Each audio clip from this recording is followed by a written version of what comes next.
Hi, it's Wayne from YDiet, and I just wanted to go over step 3 with you. And basically, step 3, either click here or click here, is step 3.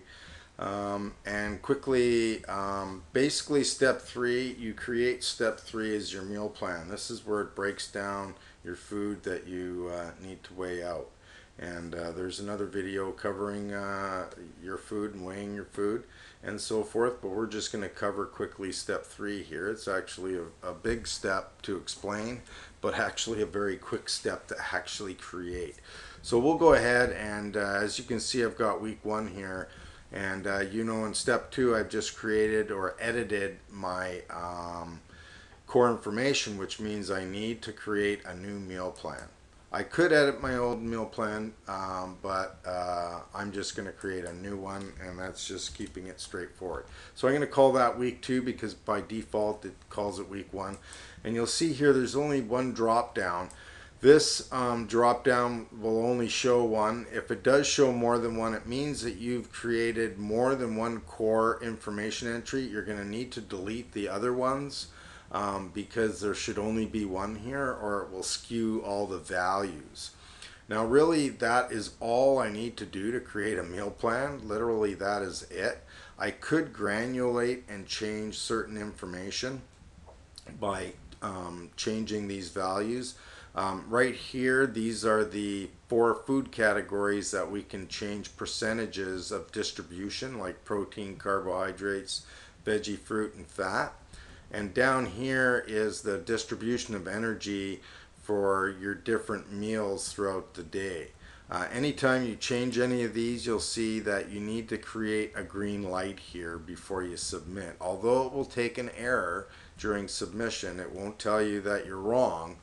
There might be a reason you're doing that. I'll just leave this as default, and the same goes for down here. So I'm going to go ahead and submit that, and now it's telling me that my 5 meal breakdown will be generated below.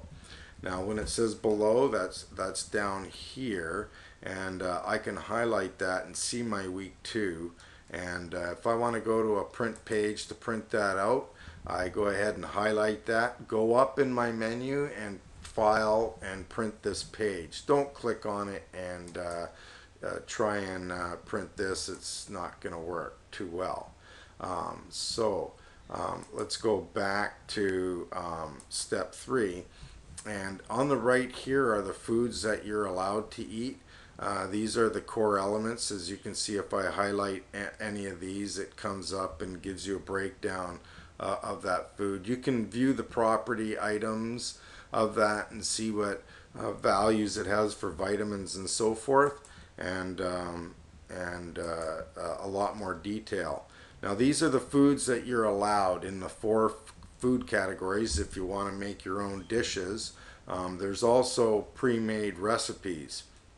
Over here on the left bottom, I can actually create either from scratch a recipe out of the core elements with instructions, or I can, let's call this one dinner, and basically go ahead and I'm going to pick carrots, turnip, and cabbage for my vegetables, butter as my fat, long grain rice as my protein, or as my carbohydrates, sorry, and Montreal chicken as my